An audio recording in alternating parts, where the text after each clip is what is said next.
వాళ్ళు హార్డ్ వచ్చారు నా మీద, పాకిస్తాన్ వాళ్ళు చాలా హార్డ్ వచ్చారు. బట్ ఆ టైంలో నేను కామ్గా ఉన్నా. జస్ట్ గెలిపిస్తే ఎవ్రీథింగ్ విల్ బి ఓకే, అంటే గెలిపిస్తే అన్ని సెట్ అయిపోతాయి. సో మైండ్ లో ఒకటే ఉండే, just I want to win my country. మొదటి నుంచి కూడా మ్యాచ్ లో పాకిస్తాన్ ప్లేయర్స్ మన ఇండియా ప్లేయర్స్ ని కామెంట్ చేస్తూనే ఉన్నారు, ఆడియన్స్ కావచ్చు అందరూ. దీనికి సంబంధించి ఏం చెప్తారు? ఈ మ్యాచ్ ద్వారా సమాధానం అనుకోవచ్చా? అఫ్ కోర్స్ పాకిస్తాన్ అంటే ఈ మన ఆపరేషన్ సింధూర్ తర్వాత ఇంకా చాలా హార్డ్ గా వచ్చారు వాళ్ళు మా మీద.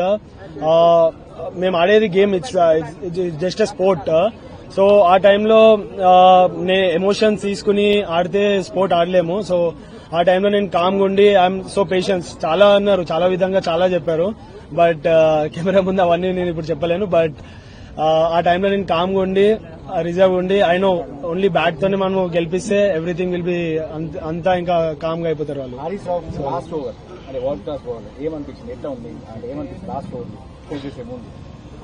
World class bowler of course, but ఆ టైంలో నేను నన్ను అనుకున్నా I'm the best player. India is always best. India is far అన్నిటికన్నా చాలా పైన ఇండియా అనేది. సో ఒకసారి నేను ఇండియాకి ఆడుతుంటే ఇవన్నీ బెస్ట్ బౌలర్ ఇలా చేస్తాడు అలా చేస్తాడు నా మైండ్ లో ఏం లేదు. ఓన్లీ ఆ టైంలో ఓన్లీ ఒక కంట్రీ వచ్చింది, just I want to win the game అంతే.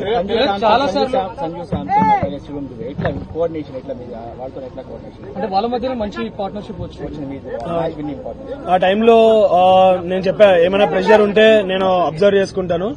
బట్ మీరు ఒక ఎండ్ నుంచి జస్ట్ స్ట్రైక్ రొటేట్ చేయండి, నెక్స్ట్ వేరే ఎండ్ లో ఏం ప్రెషర్ లేకుండా నేను క్యారీ చేస్తాను వికెట్ ని అని చెప్పి సంజుని చెప్పాను. సంజు కూడా చాలా క్యామియో చాలా ఇంపార్టెంట్ ఆ టీమ్ కి ఆ టైంలో. నెక్స్ట్ దుబే వచ్చాడు. దుబే వాజ్ స్లైట్లీ కొద్దిగా ప్రెషర్ లో ఉండే స్టార్టింగ్ లో, తర్వాత ఇన్నింగ్స్ చాలా బాగా బిల్డ్ చేశాడు. సో దట్ హెల్ప్ నాకు పర్సనలీగా యాజ్ ఎ పార్ట్నర్షిప్ హెల్ప్ అయింది, also for the country.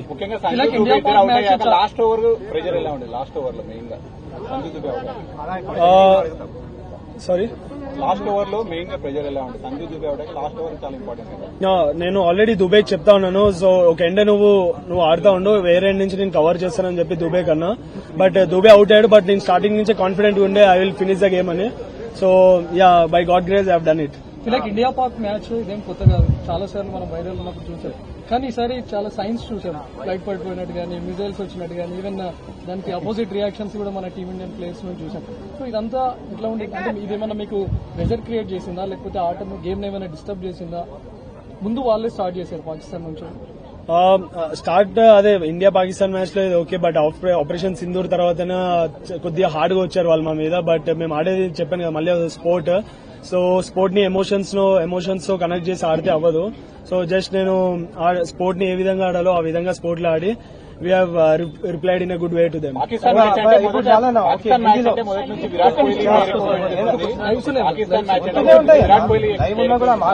Virat కోహ్లీని తిలక్ రీప్లేస్ చేశారు అనేటువంటి మాట ఎక్కువగా వస్తుంది, మీ కామెంట్? ఫస్ట్ ఆఫ్ ఆల్ నాకు చాలా హ్యాపీగా ఉంటుంది. సచ్ ఏ లెజెండ్ విరాట్ భాయ్ అనేది is an global star. So చిన్నప్పటి నుంచి నాకు కూడా కాదు, చాలా ఇండియాకి ఇన్స్పైర్ చేశారు. సో అట్లాంటి మంచితో నన్ను పోలిస్తాడంటే ఇట్స్ నాకు చాలా proud. But I'm happy that నేను ఇండియాకి ఏషియా కప్ గెలిపించా. బట్ నేను క్రికెట్ స్టార్ట్ చేసింది వరల్డ్ కప్ 2011 వరల్డ్ కప్ గెలిపించిన తర్వాతనే క్రికెట్ స్టార్ట్ చేశా. బట్ ఈ జనవరిలో వరల్డ్ కప్ వస్తుంది. సో అది నా అసలేమో వరల్డ్ కప్ గెలిపించిన తర్వాతనే నాకు నిద్ర వస్తుంది.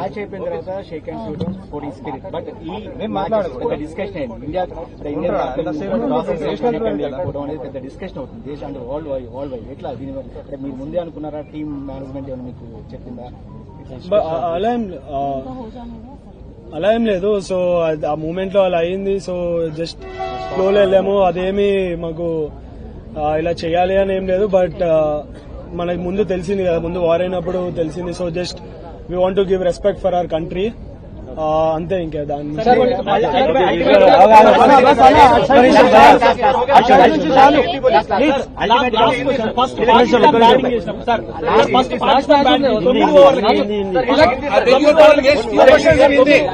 పాకిస్తాన్ ఫస్ట్ బ్యాటింగ్ చేసినప్పుడు 9 ఓవర్లకి భారీ స్కోర్ చేసింది. సో అదే సిచ్యువేషన్ కొనసాగితే దాదాపు 170, 180 వెళ్తాది అనుకున్న సమయంలో మన ఇండియన్ బౌలర్స్ కావచ్చు కట్టడి చేశారు. సో స్ట్రాటజీ ఎట్లా అవలంబించారు, ఏమనుకున్నారు? 9 ఓవర్స్ వాళ్ళు భారీ స్కోర్ చేశారు కదా, అదే టెంపో కంటిన్యూ అయితే చూస్తే 180 దాకా వెళ్ళింది. సో తక్కువ చేశారు కదా, దానికి సంబంధించి ఎట్లా స్ట్రాటజీ చేశారు?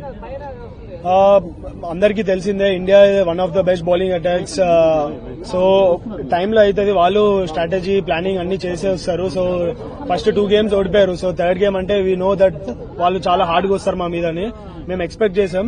సో తర్వాత అండర్ ప్రెషర్ లో కామ్ ఉండడం, దట్స్ మేము టీంలో అదే డిస్కస్ చేసాం. గౌతీ సార్ గానీ సూర్య గానీ అందరూ గ్యాదర్ అయ్యి, సో అండర్ ప్రెషర్ కామ్ ఉండడమే ఇది ఇంపార్టెంట్. సో మా బేసిక్స్ మేము బ్యాక్ చేసుకున్నాం and we have executed well.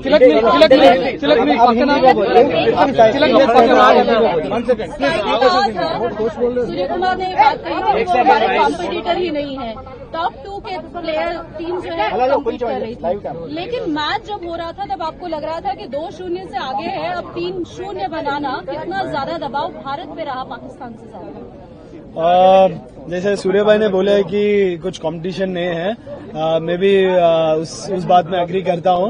मगर as a sport we know, मतलब हमेशा प्लान चेंज करते रहते हैं, हार्ड आते हैं. जैसे बोला है मैं कि हर मैच में स्ट्रैटेजी चेंज होगा, वो लोग भी प्रिपेयर होके आएंगे. तो हम लोग एक्सपेक्ट किए थे.